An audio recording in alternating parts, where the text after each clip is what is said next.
पहलगाम आतंकी हमले के बाद भारत पाकिस्तान के बीच तनाव की स्थिति बनी हुई है और अब दोनों देशों के बीच युद्ध की चर्चा है। लेकिन एक ऐसे युद्ध की शुरुआत हो गई है जो ना बंदूकों से लड़ा जा रहा है, न ही टैंकों से, बल्कि कीबोर्ड और कोड से लड़ा जा रहा है। मैं बात कर रही हूँ साइबर हमले की।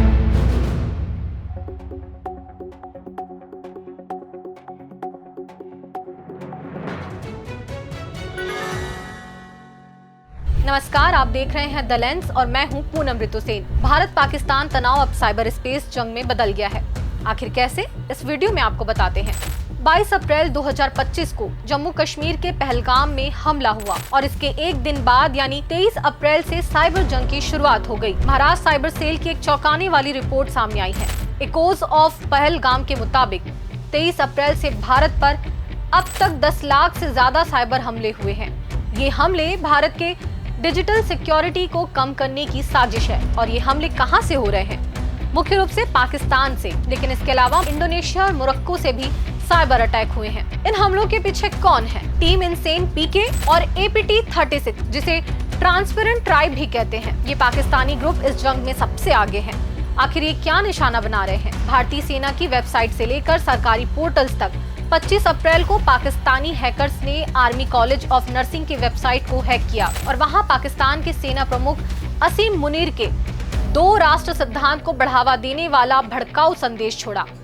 फिर उन्होंने राजस्थान के शिक्षा विभाग की वेबसाइट को निशाना बनाया, जिसमें पहलगाम हमले को आंतरिक साजिश बताया गया और भारत की सुरक्षा व्यवस्था पर सवाल उठाए गए। जयपुर विकास प्राधिकरण और सैनिक कल्याण की वेबसाइट्स भी हैक हुई ताकि जनता का भरोसा तोड़ा जाए। लेकिन ये और भी चालाकी से काम कर रहे हैं। हैकर्स फिशिंग स्कैम चला रहे हैं, यानी फर्जी लिंक और फाइलें जो दिखने में बिल्कुल असली लगती हैं, जैसे पहलगाम टेरर अटैक अपडेट नाम की फर्जी PDF फाइलें। इन्हें खोलते ही आपके डिवाइस में मैलवेयर घुस सकता है जो आपकी निजी जानकारी चुरा सकता है। इसके अलावा DDoS distributed denial of service हमले किए जा रहे हैं, जो वेबसाइट्स पर इतना ट्रैफिक भेजते हैं कि वो ठप हो जाती है। और CMS एक्सप्लॉइट्स, यानी वेबसाइट के सॉफ्टवेयर में सेंध लगाकर उसका कंट्रोल अपने पास लेकर सीधे सिस्टम पर कब्जा किया जा रहा है। और सबसे खतरनाक बात, भारतीय टेलीकॉम का टेराबाइट डेटा डार्क वेब पर लीक हुआ है। डार्क वेब इंटरनेट का वो छिपा हिस्सा है जहां गैर कानूनी चीजें बिकती हैं, जो राष्ट्रीय सुरक्षा के लिए बड़ा खतरा है। मीडिया रिपोर्ट्स को देखें तो कई एक्सपर्ट्स ने इसे संगठित साइबर युद्ध करार दिया है, यानी ये अटैक प्लान्ड तरीके से किए गए हैं। लेकिन भारत ने इसका जवाब दिया। भारतीय साइबर सेल ने हजारों हमलों को नाकाम किया है। भारतीय एजेंसियां रेड टीम असेसमेंट और DDoS फेलियर टेस्ट कर रही हैं। इन टेस्ट को आप इस तरह से समझ सकते हैं कि अपनी ही साइबर सुरक्षा को टेस्ट करने के लिए नकली साइबर अटैक करना और वेबसाइट्स को ठप होने से बचाने के लिए बैकअप सिस्टम की जांच की जा रही है, ताकि देश के सिस्टम को सुरक्षित रखा जा सके। भारतीय हैकर्स ने भी जवाबी हमला बोला। इंडिया साइबर फोर्स जैसे ग्रुप्स ने पाकिस्तान की यूरो ऑयल, अजक सुप्रीम कोर्ट, बलूचिस्तान यूनिवर्सिटी, वाडा कॉल एजेंसी और यहाँ तक कि सिंध पुलिस की वेबसाइट्स को हैक कर लिया। डेटा लीक और वेबसाइट डिफेसमेंट के जरिए एक्सपर्ट्स ये कह रहे हैं कि भारत इस डिजिटल जंग में पीछे नहीं हटेगा। इन सभी मामलों के सामने आने के बाद द लेंस ने इंस्टीट्यूट फॉर कॉन्फ्लिक्ट मैनेजमेंट के एग्जीक्यूटिव डायरेक्टर अजय साहनी से बातचीत की। उन्होंने बताया, भारत पाकिस्तान के बीच ये साइबर अटैक कोई नई बात नहीं है। जब जब तनाव की स्थिति बढ़ती है तब तब अटैक्स बढ़ जाते हैं। लेकिन सवाल ये है कि इन अटैक्स का असर भारत पर किस तरह पड़ रहा है, क्योंकि जब भारत और चीन के बीच 2020 में गलवान संघर्ष हुआ था, तब भारतीय साइबर स्पेस पर चीन से कई बार साइबर हमले हुए। इन साइबर हमलों का मकसद संवेदनशील जानकारी चुराना था।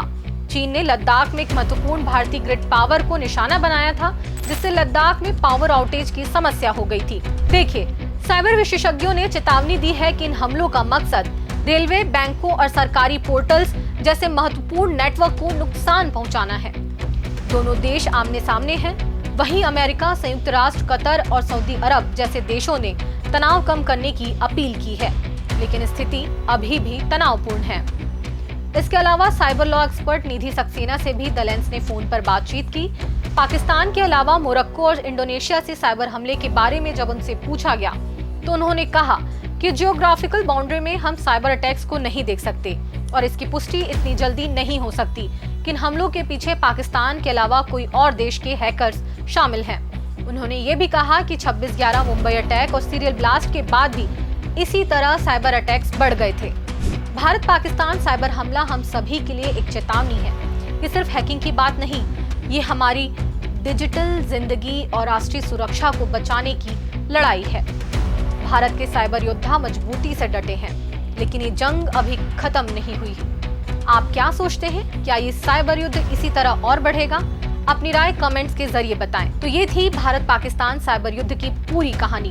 द लेंस के यूट्यूब चैनल को लाइक, सब्सक्राइब और बेल आइकन दबाना ना भूलें, ताकि आप तक कोई भी अपडेट मिस ना हो।